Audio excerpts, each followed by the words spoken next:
send you for his swift ambassador, where you shall be an everlasting lieger. Therefore, your best appointment make for speed. Tomorrow you set on. Is there no remedy? None. But such a remedy as to save a head, to cleave a heart in twain. But is there any? Yes, brother, you may live. There is a devilish mercy in the judge, if you'll implore it, that would free your life but fetter you till death. Perpetual durance. Aye, just perpetual durance, a restraint, though all the world's vestidity you had to a determined scope. But in what scope? In such a one as you consenting to it would bark your honor from the trunk you bear and leave you naked. Let me know the point. I do fear thee, Claudio, and I quake, lest thou a fever's life shouldst entertain, and 6 or 7 winters more respect than a perpetual honor. Darest thou die? The sense of death is most in apprehension, and the poor beetle that we tread upon in corporal sufferance finds a pang as great as when a giant dies. Why give you me this shame? Think you I can a resolution fetch from flowery tenderness? If I must die, I will encounter darkness as a bride and hug it in mine arms. Oh, there, speak, my brother. Yes, thou must die. Thou art too noble to conserve a life in base appliances.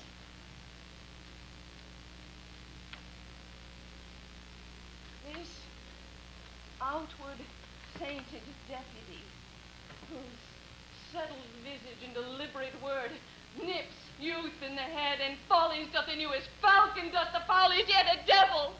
His filth within being cast, he would appear a pond as deep as hell. Priestly Angela. Oh, it is the cunning livery of hell to damn his body, to invest and cover in priestly guards. Dost thou think, Claudio, if I would yield him my virginity, thou mightst be freed? Oh, heavens, it cannot be. He would give it thee from this rank offense, so to offend him still. This night's the time that I should do what I abhor to name, or else thou diest tomorrow. Thou shalt not do it. Oh, were it but my life, I would throw it down for your deliverance as frankly as a pin. Thanks, dear Isabel.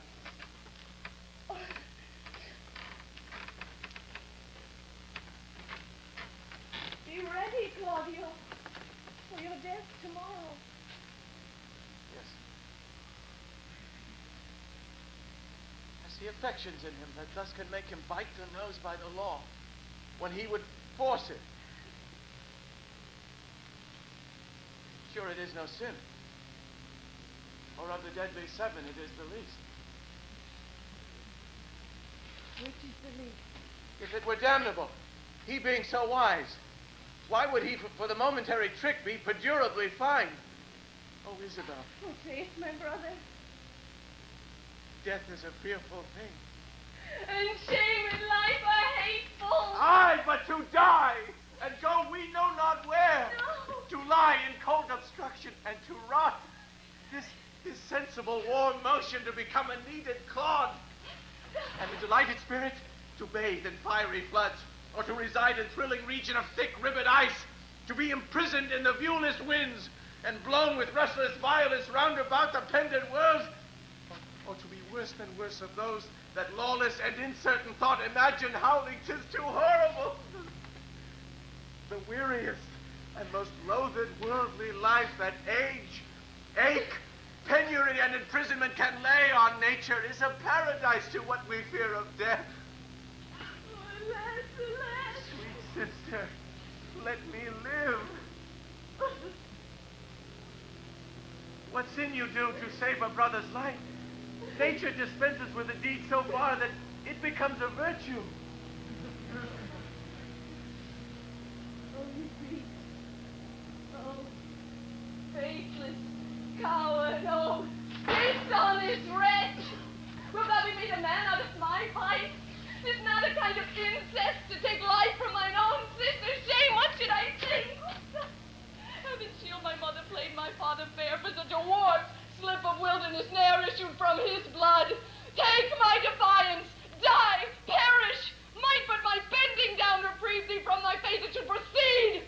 I'll pray 1,000 prayers for thy death. No word to save thee. Hear me, Isabel. Fie, thy sin's not accidental, but it's trade.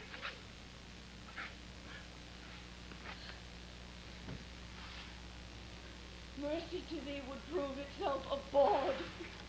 'Tis best thou diest quickly. Oh, hear me, Isabella! Vouchsafe a word, young sister, but one word. What is your will? Might you dispense with your leisure, I would by and by have some speech with you. The satisfaction I would require is likewise your own benefit. I have no superfluous pleasure.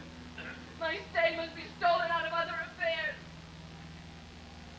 But I will attend you a while.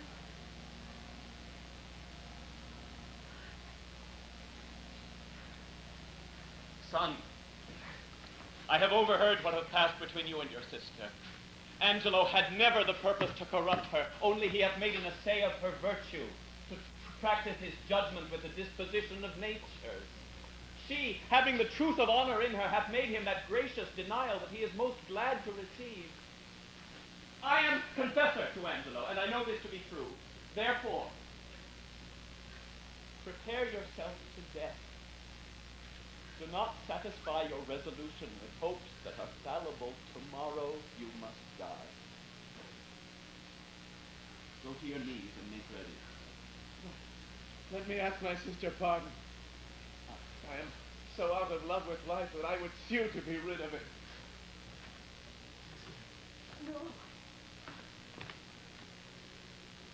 Hold you there. Farewell.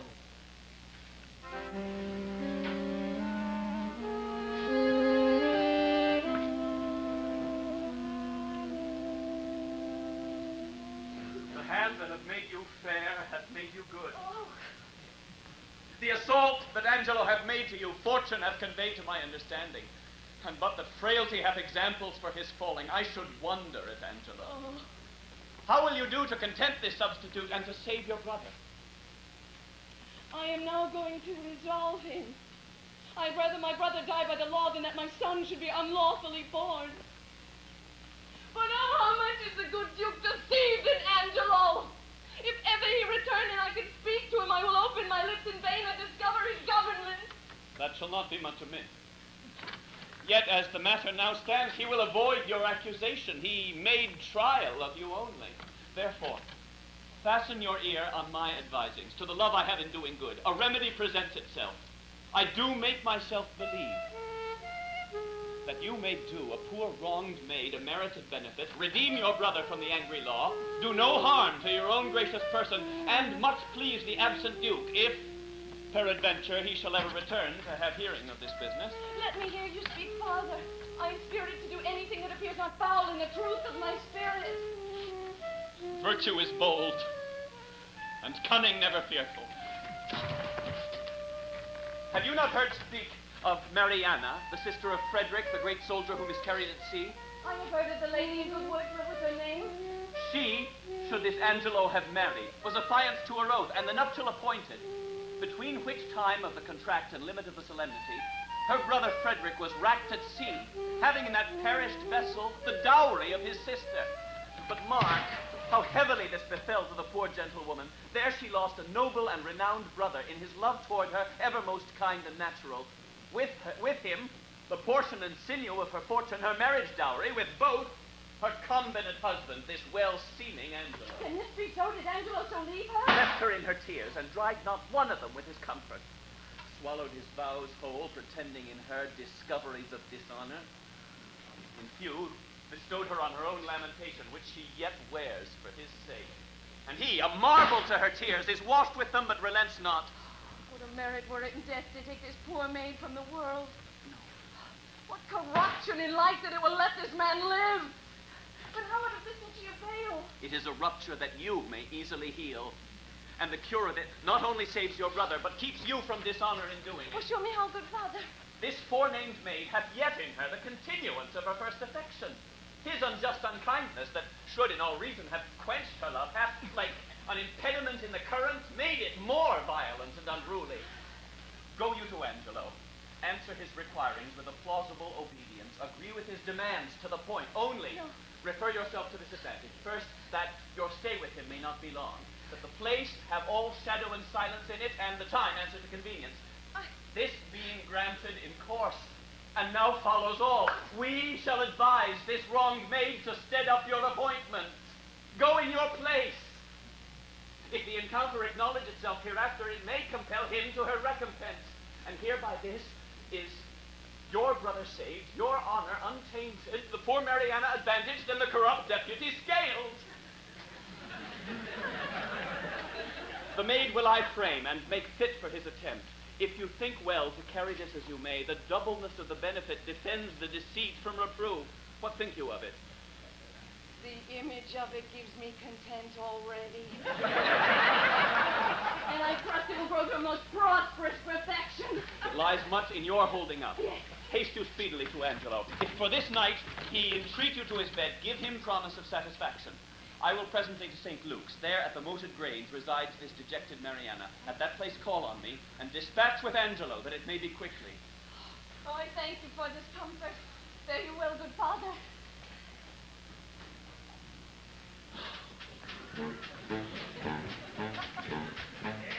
On your way.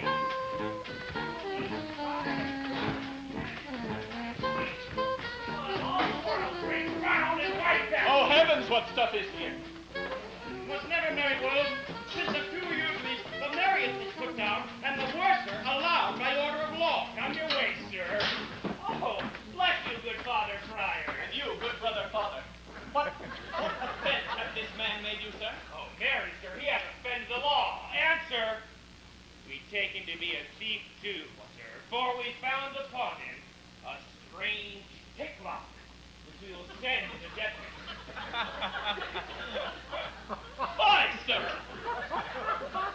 A bawd, a wicked bawd, the evil that thou causest to be done, that is thy means to live.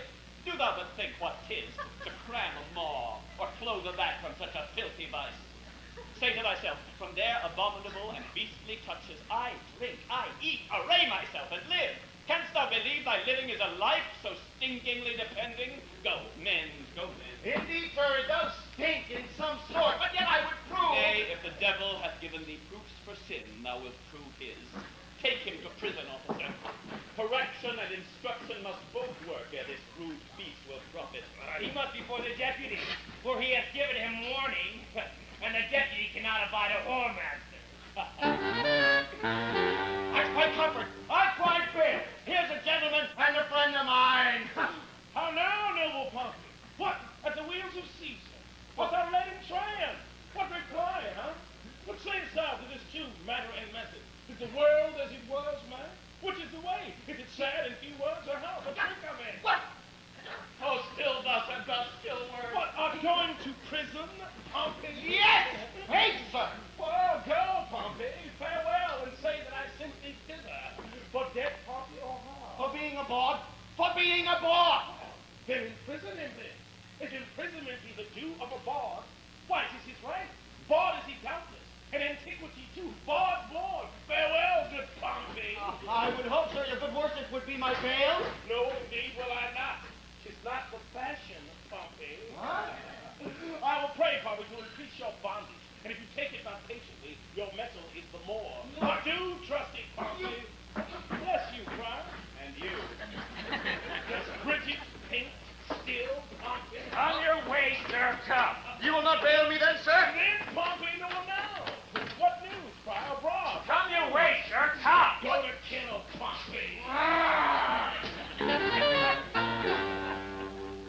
What news, friar? Of the Duke. I know of none. Can you tell me of any? Some say he is with the Emperor of Russia. Others some that he is in Rome. Where is he? I know not where, but wheresoever I wish him well. There's a mad, fantastical trick of him. Steal from the state and usurp the beggary he was never born to. Lord Angelo dukes it well in his absence. He puts transgression to it. He does well in it. Wow, but little more lenity to lechery would do no harm in him, Father. Something too crabbed that way, Friar. It is too general of vice, and severity must cure it. Good sooth. Well, but vice is of great kindred. It is well alive, but it is impossible to extrip it quite until eating and drinking be put down. They say this Lord Angelo is not made after man and woman, after this downright way of creation. Is it true? Think you? How could he be made then? Some reporters see made spawn. Some say he was begot between two starfish, but it is certain that when he makes water, his urine is congealed ice. That I know to be true. You are pleasant, sir, and speak of age. Why? What a ruthless thing of this in here for the rebellion of a card thief to take away the life of a man. Would the Duke who is absent have done this? Yeah. He would have hanged the man for getting 100 bastards. He would have paid for the nursing 1,000. He had some feeling for the sport. He knew the service, and that instructed him to mercy. I never heard the absent Duke much detected for women. He was not inclined that way. Oh, you are deceived. And he would be drunk, too, that let me inform you. You do him wrong, surely. Ah, sir, I was an inward of his. A very shy fellow was the Duke. I believe I know the cause of his withdrawing. What, I prithee, might be the cause? No, pardon. 'Tis a secret. To be locked within the teeth and lips. But this I can let you understand. The greater file of subject held the Duke to be wise. Wise? Why, no question, but he was. A very superficial, ignorant, unweighing fellow. Either this is envy in you, folly, or mistaking. The very stream of his life and the business he hath helmed must upon a warranted need give him a better proclamation. Let him be but testimonied in his own bringings forth, and he shall appear to the envious, a scholar, a statesman, and a soldier. Therefore you speak unskillfully, or if your knowledge be more, it is much darkened in your malice. Sir, I know him, and I love him. Love talks with better knowledge, and knowledge with dearer love. Come, sir, I know what I know. I can hardly believe that, since you know not what you speak. What? But if ever the Duke return, as our prayers are he may, I shall desire you to make your answer before him. If it be honest you have spoke, you have courage to maintain it. I am bound to call upon you, and I pray you, your name? Sir, my name is Lucio. Well known to the Duke. He shall know you better, sir, if I may live to report you. I fear you not. But you are deceived in me. But no more of this. I would the Duke we talk of will return. This ungenitive agent will unpeople the province with controversy. Sparrows cannot build in his house eaves because they are lecherous. The Duke would yet have dark deeds darkly answered. He would never let them come to light. Oh, were he returned. I say this to thee. He would mound with a beggar, though she smelled brown bread and garlic. Say that I said so.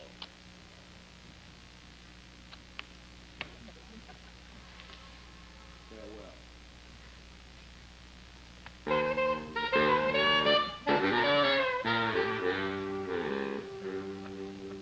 No might nor greatness in mortality can censure scape. Back-wounding calumny the whitest virtue strikes.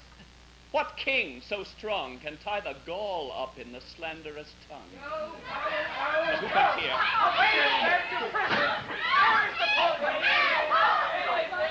Be good to me. Your worship is accounted a merciful man. Good my lord. Double and treble admonition, and still forfeit in the same kind. This would make mercy swear and play the tyrant. A board of 11 years continuance, may it please your honor. This is one Lucio's information against me. Mr. E.T. was with child by him in the Duke's time. He promised to marry. Shut up! His child is a year and quarter old. I have kept it myself. See how he goes about to abuse me. But my lord. This fellow is a fellow of much license. Let him be called before Oh, yes. us. Away with her to prison.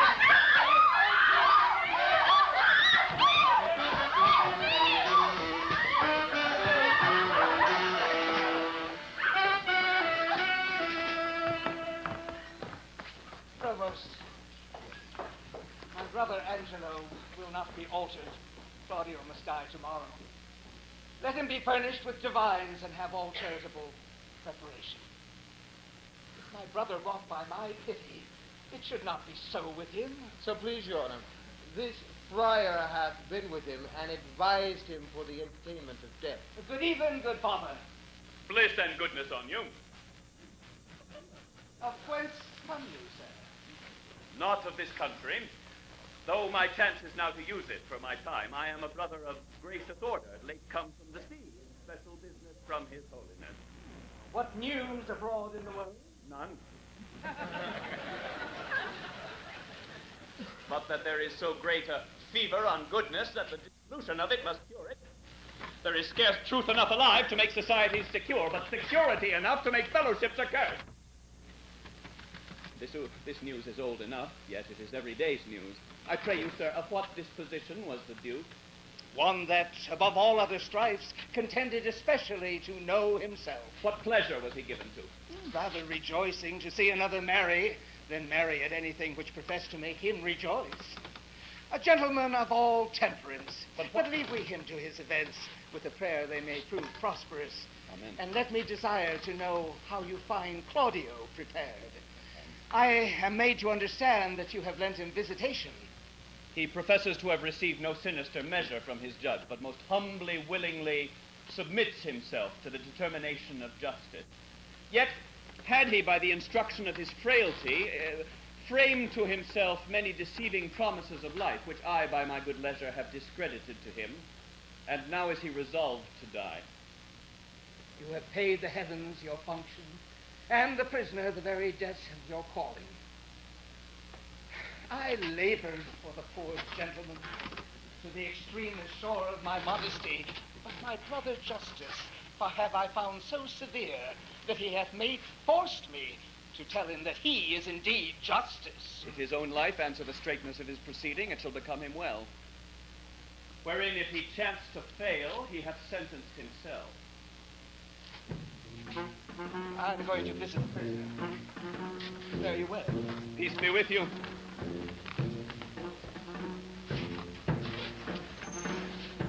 He who the sword of heaven will bear should be as holy as severe. Pattern in himself to know, grace to stand and virtue go, more nor less to others paying, than by self-offenses weighing. Shame to him whose cruel striking kills for faults of his own liking. Twice treble shame on Angelo, to weed my vice and let his grow. What may man within him hide, though angel on the outward side?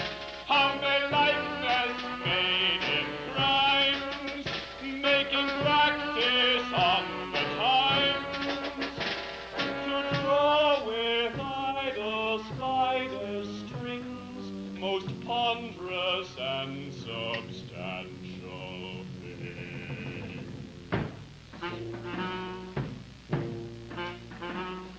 Craft against vice I must apply. With Angelo tonight shall lie his old betrothed, but despised, so disguised shall by the disguised pay with falsehood, false exacting, and perform an old contracting. And perform an old contracting.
Tell me, hath anybody inquired for me here today? Much upon this hour have I promised here to meet. You have not been inquired after. I have sat here all day. I do constantly believe you. The time has come even now. I shall crave your forbearance a little. Maybe I shall require your presence in a moment for some advantage to yourself. I am always bound to you. Very well met and well come. What is the news from this good deputy? He hath a garden circummured with brick, whose western side is with the vineyard back, and through that vineyard is a planchet gate. That makes his opening with this bigger key. This other doth command a little door which from the vineyard to the garden leads.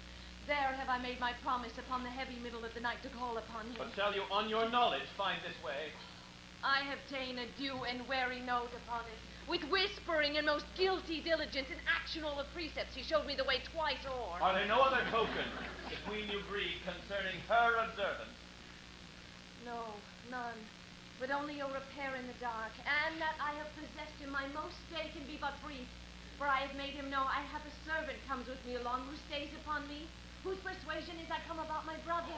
'Tis well borne out. I have not yet made known to Mariana a word of this. What ho, within, come forth. I pray you, be acquainted with this maid. She comes to do you good. I do desire the like. Do you persuade yourself that I respect you? Good friar, I know you do, and so have found it. Take then this, your companion by the hand, who hath a story ready for your ear. I will attend your leisure, but make haste, the vaporous night approaches. Will please you walk aside?